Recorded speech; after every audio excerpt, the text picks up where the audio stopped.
Please, please leave my son. Don't take my son away from me. I will pay your boss the money I'm owing him.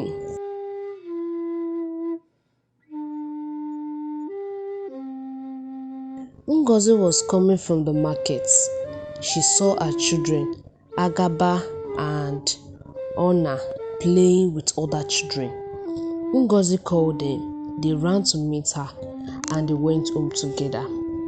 Ngozi and her children sat down to eat dinner when they heard a knock on the door.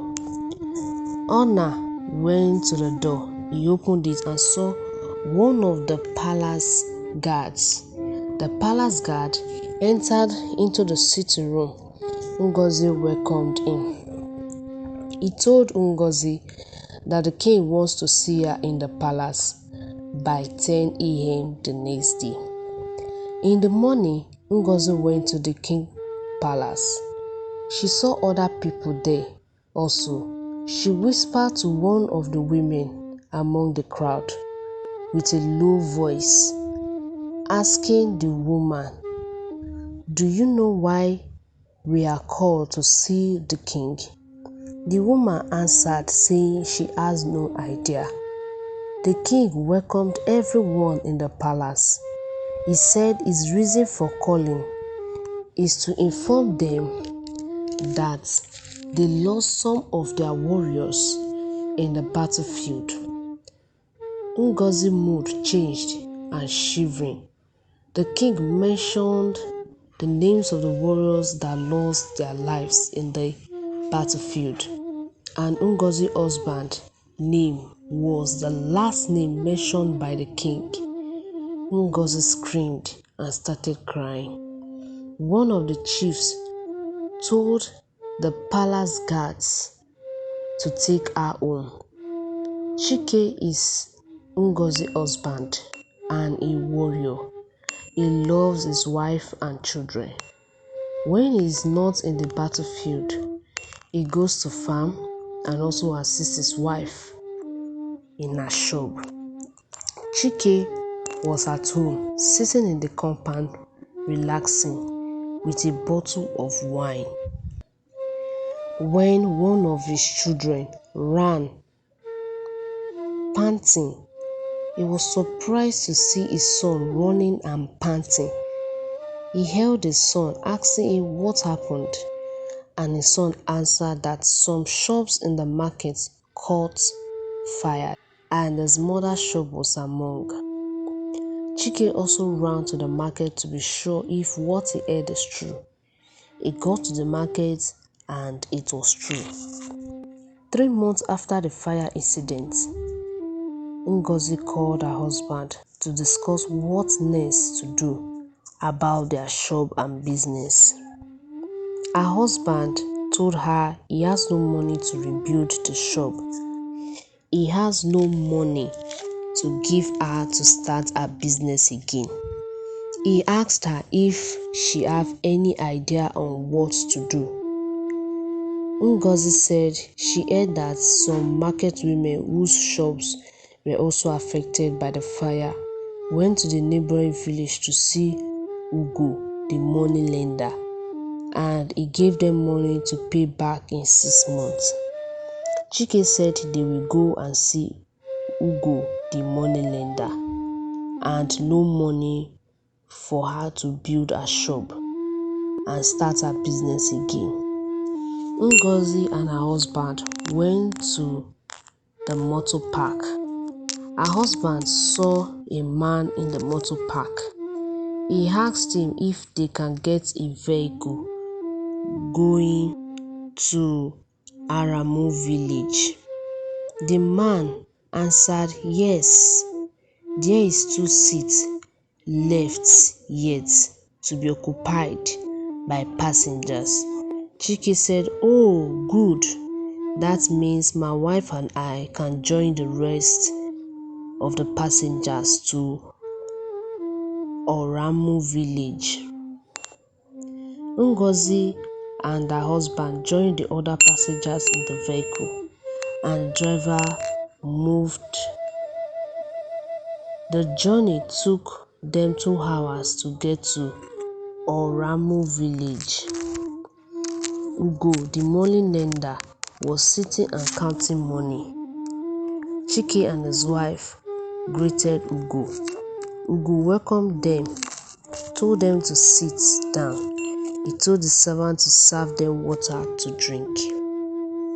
After drinking the water, he asked them why they are in his house. They answered by saying, "We came to see you for a loan." Ugo asked how much. They told him the amount of money they want to borrow. Ugo told them the penalty if they don't pay back at the appointed time. Ugo called one of his servants to get the money they needed. Chike and Ngozi left Ugo's house happy. Immediately they got home, Chike rushed to get materials to rebuild the shop, and the shop was built the next day. 3 days later, Ngozi brought goods in her shop and kickstart business again. And everything was going well in Chike family. One morning, the head of the warrior of Uka land sent for Chike. Chike went to see him. He told Chike that by tomorrow all warriors of the land are to move to Chama to fight battle with Chama people. Chama people are claiming some lands that belong to Uka village. The king ordered the warriors to fight for the land and claim it back. Chike went home, told his wife about the battle with Uka village and Chama village. He left home in the evening the next day. 10 days later, she was told her husband died in the battlefield. Ngozi and her sons were running the business in the shop to survive. Ugo sent one of his servants to check on Ngozi and ask for his money. Ngozi saw Ugo's servant at the front of her house and he asked her for the money she borrowed from his boss. Ngozi said she lost her husband and for now she has no money. The servant went back to his boss. His boss got angry and told the servant to get one of Ngozi's sons until she pays back his money. Then he will release her son to her. Ugo's servant went to Ngozi's house, took Agaba forcefully. His mother pleaded. Ugo's servant refused and took him away. Ngozi that night cried to God to help her. She shed tears and prayed every day and night. A madman appeared in the village market, roaming about. He was begging people for alms. No one answered him. Ngozi sold all the goods in her shop. There was no money. She was at home when she heard a knock on the door. Ngozi opened the door to check who was at the door. Behold, it was the madman. The madman asked for bread.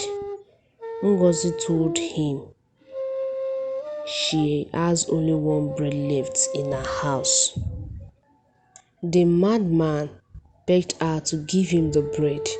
She went to the kitchen and gave him the bread. The madman ate the bread in a rush, and Ngozi gave him water to drink. The madman looked at Ngozi and her son. He said God sent him to her family. He said God has heard her prayers. He was left with little bread in his hand. He gave the tiny little bread to Ngozi. He said, "Get a big basket and white clothes. Put this tiny little bread. in the basket and covered it with a white cloth and prayed to God to provide for your daily bread.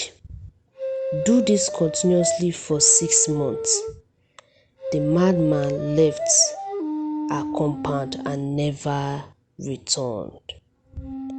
Ngozi did what the madman told her. A few minutes later, she went to the basket covered with white clothes. She removed the white clothes and saw a lot of bread in the basket. She was surprised. Ngozi took the bread to the market and sold them all. She was always doing what the madman told her. People loved to buy bread from her. She was able to save money to pay Ugo, the money lender, and her son was released to her. She became successful.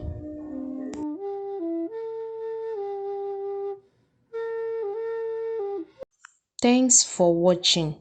Please like, share and subscribe to our YouTube channel for more videos.